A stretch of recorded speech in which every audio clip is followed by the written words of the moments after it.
Imagine um mundo onde a Biblioteca de Alexandria nunca foi destruída. Um mundo onde o conhecimento acumulado por séculos foi preservado, estudado e expandido. Neste universo alternativo, a humanidade teria acesso a descobertas científicas, filosóficas e literárias que poderiam ter acelerado nosso progresso em séculos. A Biblioteca de Alexandria era mais do que um simples depósito de livros. Era o coração pulsante do conhecimento antigo. Fundada no século III a.C., ela abrigava centenas de milhares de rolos de papiro, contendo obras de diversas culturas e civilizações. Filósofos, cientistas e estudiosos de todo o mundo viajavam até lá para estudar e compartilhar ideias. Se essa fonte inesgotável de sabedoria tivesse sobrevivido, talvez a revolução científica tivesse ocorrido 1000 anos antes. Poderíamos ter explorado o espaço no século X, curado doenças hoje ainda incuráveis e compreendido os mistérios do universo muito antes. Mas, infelizmente, a biblioteca foi destruída e, com ela, perdemos uma parte inestimável da história humana. No entanto, ao imaginar um mundo onde ela sobreviveu, podemos refletir sobre o valor do conhecimento e a importância de preservá-lo. Agora, imagine-se caminhando pelas ruas de uma Alexandria viva, vibrante e sábia. É o ano de 150 depois de Cristo, e a cidade é um farol que brilha mais do que Roma ou Atenas. A biblioteca continua de pé, majestosa, com corredores que parecem não ter fim. Estudiosos de todos os cantos do mundo antigo, gregos, egípcios, persas, indianos, chineses, compartilham ideias, traduzem textos, debatem com fervor. Nessa Alexandria que nunca adormeceu, cada amanhecer é uma nova chance de descobrir algo que pode mudar o destino da humanidade. Ali, dentro de suas paredes silenciosas, um jovem chamado Timaeus traduz para o grego um antigo manuscrito védico indiano sobre cirurgia. Ele não sabe, mas aquele texto contém princípios de medicina que só seriam redescobertos 1500 anos depois. Numa outra sala, uma mulher chamada Nefra escreve sobre astronomia com base em cálculos de astrônomos babilônios e observações egípcias do céu noturno. Em uma época onde mulheres raramente tinham voz, ali ela é tratada como igual, como sábia. Agora imagine que esses documentos não se perdem em chamas. Ao contrário, eles são copiados, preservados, comentados, espalhados. As universidades surgem ainda na antiguidade. Os métodos científicos são refinados antes mesmo do nascimento de Galileu. A matemática árabe, a lógica grega, a sabedoria hindu e a medicina chinesa não competem entre si. Se unem, crescem, se misturam. E de Alexandria, um novo tipo de império surge. Não um império de espadas, mas de ideias. Nesse mundo alternativo, a Idade das Trevas nunca chega. Os monges copistas são também engenheiros, os sacerdotes estudam física, os imperadores se orgulham mais de seus filósofos do que de seus generais. As cidades crescem em torno de bibliotecas, não de castelos. A educação se espalha como uma chama impossível de apagar. Os camponeses aprendem a ler, as crianças aprendem lógica e geometria, e ninguém morre por ignorância de como curar uma febre ou purificar a água. Alexandria não é apenas um lugar. Ela vira símbolo, modelo, inspiração. Como hoje falamos de Silicon Valley, naquela realidade falaríamos de Alexandria como o centro da inovação. E com isso, a história da humanidade toma um rumo diferente. Em vez de séculos de superstição e medo, temos séculos de descoberta e cooperação. Guerras? Sim, talvez ainda existam. Mas são menores, menos brutais, porque o conhecimento cria pontes, não muros. E o mais impressionante, nesse mundo, as crianças não aprendem a temer o desconhecido. Elas aprendem a fazer perguntas. Por que as estrelas se movem? Como funciona a mente humana? É possível atravessar oceanos de outro jeito? E há sempre alguém ali, pronto para tentar responder ou pelo menos encorajar mais perguntas. A curiosidade vira valor sagrado. O aprendizado, um direito inalienável. Então, quando você se pergunta, E se a Biblioteca de Alexandria nunca tivesse sido destruída? Pense nesse mundo. Um mundo onde as luzes do saber nunca se apagaram, onde a humanidade teve coragem de continuar aprendendo, mesmo diante do medo, onde a faísca de uma ideia vale mais que uma espada. Mas isso é apenas o começo da nossa jornada. Ainda há muito a explorar sobre esse mundo que poderia ter sido. Neste ponto da nossa história alternativa, a Alexandria imortal não apenas sobreviveu, ela moldou o mundo. Séculos se passaram, mas sua influência só cresceu. Não é mais uma cidade cercada por muralhas de pedra. É uma rede de ideias que se espalha por continentes. Suas traduções estão em todas as línguas. Sua lógica, sua ciência, sua fome por entender o mundo, agora são tradições tão antigas quanto os mitos que um dia tentaram explicá-lo. No século VI, quando na nossa linha do tempo a Europa mergulhava em trevas, neste mundo Alexandria inspira um novo tipo de império, um império de universidades. O que na nossa realidade viria a ser chamado de universidade, aqui já existe há séculos, aperfeiçoado, enraizado. Não são apenas centros de ensino, são comunidades inteiras dedicadas à busca da verdade. As cidades crescem ao redor delas. O status de um povo não vem mais do número de soldados ou terras conquistadas, mas de quantos pensadores sua geração produziu. Agora imagine um jovem camponês, Harun, filho de agricultores em uma vila perto de Cartago. Na nossa história, ele talvez nunca aprendesse a ler. Mas aqui, aos 12 anos, Harun já estudou astronomia básica. Conhece o nome das estrelas e entende o ciclo das marés. Aos 15, ele é aceito em uma das escolas de Alexandria, ramificadas pelo norte da África. Aos 22, publica um tratado sobre técnicas de dessalinização da água do mar. Uma revolução que leva água potável ao deserto. A aldeia de Harun agora exporta tecnologia, não apenas tâmaras. Enquanto isso, na Índia, os estudos de botânica e medicina se entrelaçam com os manuscritos preservados da Alexandria original. A medicina ayurvédica encontra respaldo nos experimentos sistemáticos de farmacologia, criados com base nos métodos empíricos que a biblioteca eternizou. Hospitais deixam de ser apenas locais de cuidado. Tornam-se centros de pesquisa, onde médicos aprendem e também ensinam. A expectativa de vida sobe. As doenças deixam de ser maldições e passam a ser enigmas a serem resolvidos. E o mais fascinante é o que acontece com a própria religião. Em vez de competir com a razão, a fé se adapta, se transforma. Em Alexandria, antigos manuscritos sagrados de diversas crenças foram comparados, estudados, debatidos. A ideia de um único dogma enfraquece. Surgem versões mais flexíveis, mais simbólicas, da espiritualidade. A intolerância religiosa, que causou tantas guerras na nossa linha do tempo, é drasticamente reduzida neste universo. Porque aqui, o sagrado e o racional convivem. Neste mundo, o Islã floresce em diálogo com a ciência alexandrina, como quase aconteceu na nossa história durante a Era de Ouro Islâmica. Mas agora esse florescimento não se apaga. Os califas se tornam mecenas do conhecimento. Os monges budistas da Ásia dialogam com matemáticos gregos.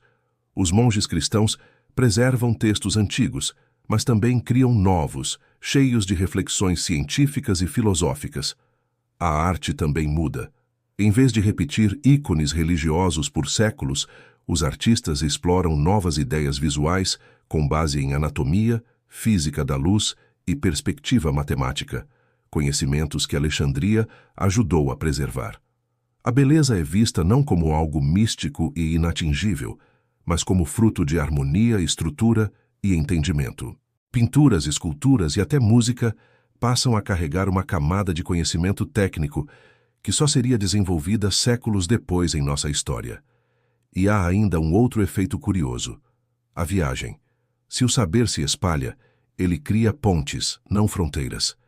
Exploradores não são enviados apenas para conquistar, mas para descobrir. No século IX, muito antes de Colombo, navegadores africanos e árabes, equipados com mapas baseados em cálculos de Eratóstenes, atravessam o Atlântico. Encontram as Américas, não para explorá-las à força, mas para compreendê-las. Trazem de volta não ouro, mas novos alimentos, novas línguas, novas formas de ver o mundo. É claro, esse mundo não é perfeito. Ainda há vaidade, ainda há poder, ainda há conflitos. Mas o conhecimento serve de antídoto contra a ignorância, que tantas vezes alimenta o ódio. E é por isso que o mundo alexandrino não para de evoluir. Cada geração começa de onde a outra parou, e não do zero, como tantas vezes ocorreu na nossa história. Por fim, o que tudo isso nos mostra é simples, mas profundo. O conhecimento, quando protegido e compartilhado, tem o poder de moldar não apenas o que sabemos, mas quem somos. Neste mundo onde a Biblioteca de Alexandria nunca foi queimada, a ideia de esperar por necessidade para inventar desaparece. O conhecimento acumulado gera um efeito curioso. As pessoas passam a imaginar soluções antes mesmo dos problemas surgirem. A criatividade não é mais um luxo, ela se torna parte do tecido da sociedade. Já no século X, esse mundo vê nascer algo impressionante. Protótipos de máquinas automatizadas. O matemático e engenheiro Banu Musa, que na nossa realidade escreveu tratados mecânicos no século IX, agora não apenas teoriza, ele constrói porque tem acesso a manuscritos antigos egípcios e gregos sobre alavancas, engrenagens e hidráulica que nunca foram perdidos. Em Alexandria, ele é professor em uma escola de engenharia, fundada sobre as cinzas que nunca existiram. E ao seu lado, artesãos do Egito e da China trabalham juntos em um dispositivo curioso, um autômato que toca instrumentos com precisão quase humana. Esses experimentos inspiram outros. Por volta do ano 1100, engenheiros da Península Ibérica constroem um sistema de aquecimento geotérmico simples, usando princípios de convecção descritos em textos preservados de Arquímedes e aprimorados por estudiosos sírios. As casas passam a ser climatizadas e a vida nos invernos europeus se torna mais confortável. Ao mesmo tempo, técnicas avançadas de agricultura, irrigação por gravidade, compostagem, rotação de culturas são dominadas e aplicadas por camponeses alfabetizados que estudaram em escolas públicas financiadas por conselhos locais. Essa disseminação do saber gera outra revolução, a tecnologia da comunicação. Com o avanço dos estudos sobre ótica e química, o papel se torna mais barato e a escrita mais acessível. Por volta do século XII, uma versão aprimorada da prensa de tipos móveis, algo que na nossa realidade só surgiu no século XV com Gutenberg, já circula no norte da África. Livros deixam de ser artefatos raros. Agora, qualquer pessoa pode ter uma pequena biblioteca em casa. E, mais importante, pode escrever a sua própria história. Imagine agora uma jovem chamada Leandra, filha de pescadores na costa da Grécia. Aos 9 anos, ela lê sobre astronomia. Aos 12, começa a escrever poemas que misturam mitologia antiga e observações reais do céu. Aos 16, publica seu primeiro livro, com a ajuda de uma pequena impressora portátil que usa uma matriz de cera e tinta vegetal. Seu livro se espalha pelas ilhas, atravessa o Mediterrâneo, chega a Alexandria, onde estudiosos a citam em debates sobre poesia e ciência. Leandra, que jamais teria tido voz na nossa linha do tempo, se torna um nome respeitado. E isso nos leva a outro ponto vital, a inclusão. Nesta realidade, onde o saber é semente e não muro, as barreiras sociais não desaparecem completamente, mas são suavizadas. Mulheres, minorias, estrangeiros, todos têm espaço para aprender e ensinar. As desigualdades existem, mas não são justificadas pela ignorância. Se alguém quer ser médico, engenheiro ou filósofo, o acesso à educação é possível. Porque nesta sociedade, ensinar não é um privilégio, é um dever. A democracia também toma outro rumo. Com uma população mais instruída, as decisões políticas não são tomadas apenas por reis ou senadores, mas por conselhos que realmente ouvem e respondem ao povo. Leis passam a ser discutidas em assembleias públicas, onde qualquer cidadão pode argumentar com base em lógica, evidências e ética. O voto não é imposto por força, mas incentivado pelo entendimento. Outro ponto marcante é a relação com o meio ambiente. Os manuscritos preservados da biblioteca continham observações sobre a natureza que agora são estudadas com profundidade. Textos de botânicos gregos, egípcios e indianos são combinados em tratados sobre ecologia, que surgem já no século XIII. Florestas são protegidas não por superstição, mas por ciência. O equilíbrio dos ecossistemas é compreendido cedo, e o respeito à natureza é ensinado nas escolas tanto quanto a aritmética. E o que dizer da energia? No século XIV, estudiosos combinam conhecimentos de física com observações solares e desenvolvem painéis rudimentares de captação térmica. Usam espelhos, lentes e recipientes escuros para aquecer água e mover pequenos mecanismos. Isso não gera uma revolução imediata, mas planta a semente de uma transição energética que, em nossa realidade, demoraria até o século XX para ser considerada. O mundo alexandrino, portanto, não apenas corre à frente. Ele caminha com consciência. A tecnologia não explode em um único momento, mas se espalha lentamente, de forma distribuída, acessível, contínua. Ela não está nas mãos de poucos, mas disponível a todos que quiserem aprender. E aqui surge a questão mais provocadora. Se o conhecimento tivesse sido protegido desde o início, será que hoje teríamos carros voadores, cidades flutuantes, comunicações telepáticas? Talvez. Mas mais do que isso, talvez tivéssemos algo ainda mais precioso. Uma humanidade que entende o poder do saber como ferramenta de empatia, cooperação e liberdade. Neste mundo moldado pela continuidade da sabedoria, o céu não é visto como o domínio dos deuses, mas como um campo de estudo, um desafio. Desde os primeiros tratados astrológicos indianos e mapas celestes babilônicos traduzidos e preservados na Biblioteca de Alexandria, o ser humano deste universo olha para cima com perguntas e cálculos, não apenas preces e mitos. E é por isso que, por volta do século XV, esse mundo já começa a construir os primeiros observatórios ópticos permanentes, equipados com lentes refinadas, moldadas por gerações de experimentos com vidro, luz e refração. Estes observatórios estão espalhados por vários pontos do globo. No Planalto iraniano, nas montanhas andinas, nas costas da África Oriental. São redes de sabedoria conectadas por rotas de correspondência veloz, não apenas por caravanas, mas por engenhosas máquinas de mensagem, baseadas em sistemas de pressão de ar e tubos, conceitos herdados de manuscritos hidráulicos gregos. E por que tanto interesse no céu? Porque ele sempre foi o espelho da ambição humana. Neste universo, ao invés de guerras santas, as grandes empreitadas são científicas. Não há cruzadas, mas expedições astronômicas. Não há colonizações violentas em nome de coroas, mas jornadas cooperativas em nome da ciência. Imagine agora um consórcio de cidades entre África, Ásia e Europa, que decide no ano de 1475 construir a primeira Torre do Céu, um edifício projetado para estudar a atmosfera, os ventos, a gravidade. A torre é feita com base em cálculos antigos de Arquimedes, aprimorados com engenharia inca e técnicas arquitetônicas chinesas. Ela não é apenas uma construção física, é símbolo de um desejo coletivo, entender o universo.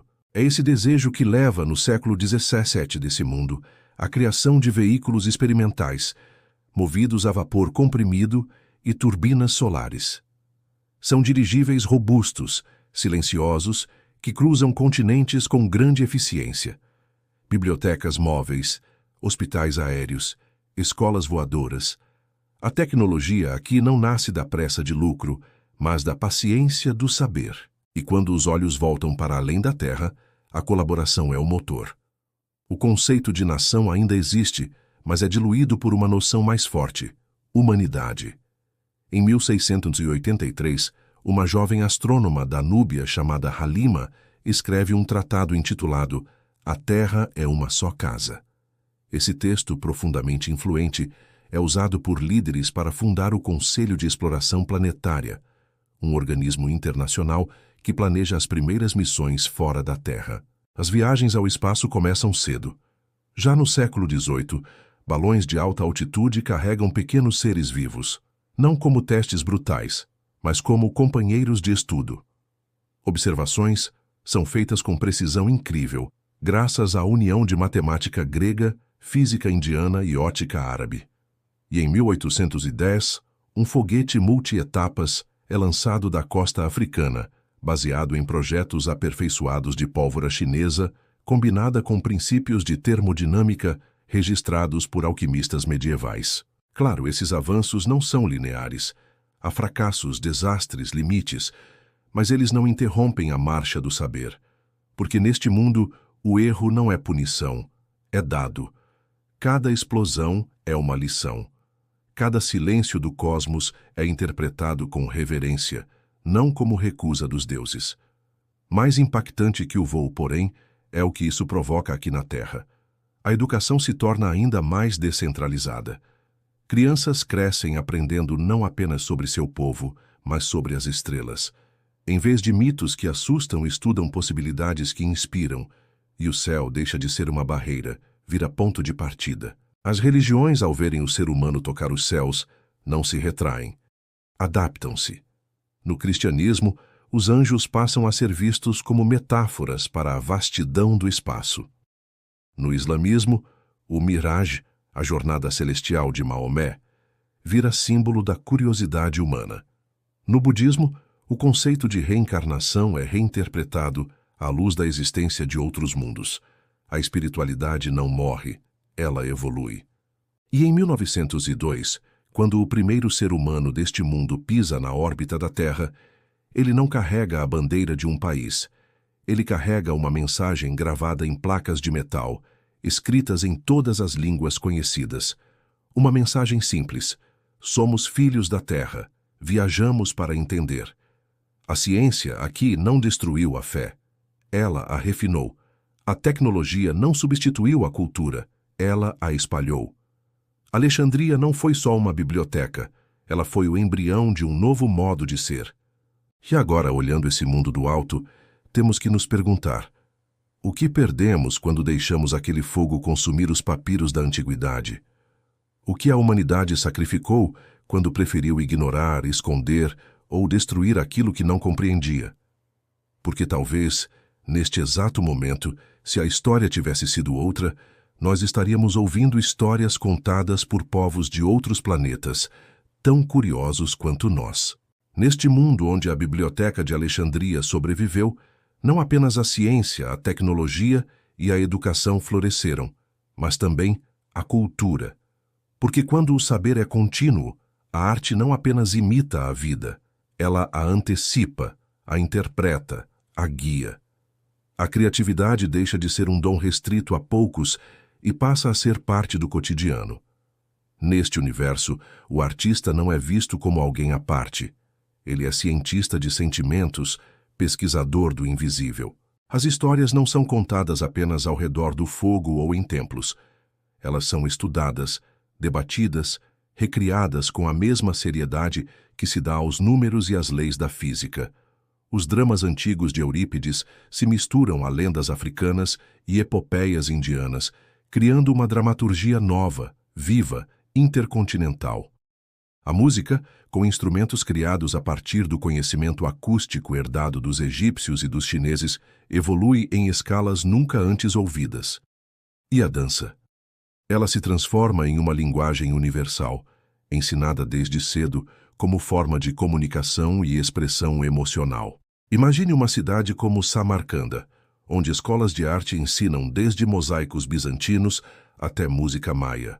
Crianças compõem sinfonias inspiradas em mapas estelares, e cada bairro tem seu próprio grupo de teatro, sustentado por um conselho cultural que recebe parte dos impostos locais. Porque nesta sociedade, cultura é vista como infraestrutura da alma. Nesse mundo, as grandes invenções não estão apenas nos laboratórios. Elas nascem também nas praças, nas feiras, nos palcos. Um jovem escultor do Japão, ao estudar matemática pitagórica e anatomia egípcia, desenvolve uma nova técnica de modelagem que imita com perfeição os movimentos humanos.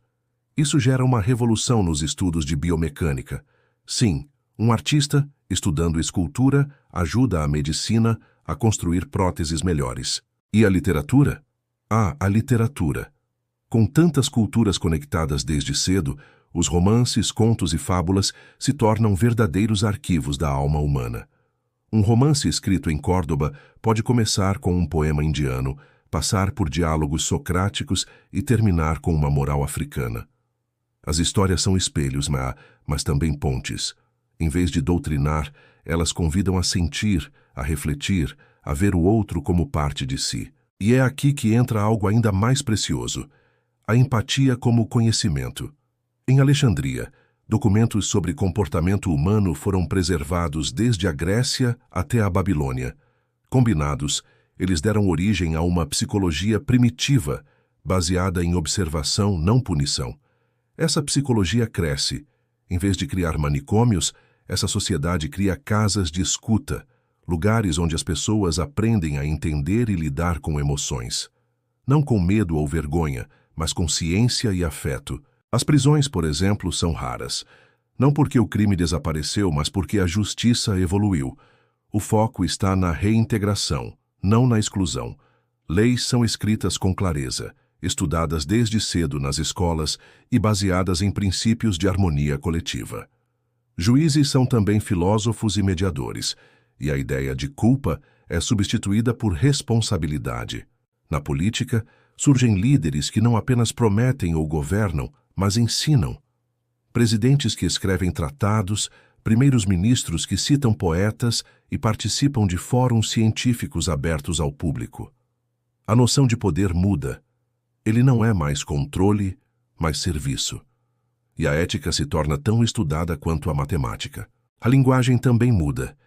Neste mundo com tanto intercâmbio cultural, nasce uma língua comum da ciência, uma espécie de esperanto técnico usado em congressos internacionais para facilitar o diálogo. Mas mais do que isso, há um esforço real para preservar as línguas nativas.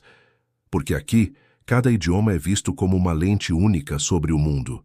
Em vez de impor uma língua global, Alexandria nos ensina a traduzir. Não só palavras, mas visões de mundo. E então chegamos ao ponto mais humano de todos, a vida cotidiana. Como é viver num mundo assim, simples? É viver com perguntas no café da manhã e ideias no jantar. É crescer sabendo que você pode mudar o mundo não por ser mais forte, mas por entender melhor. É ter acesso à arte, saúde, educação, natureza, tecnologia, não como privilégio, mas como direito. Imagine uma senhora chamada Zara, de 90 anos, que vive numa vila às margens do Mar Vermelho.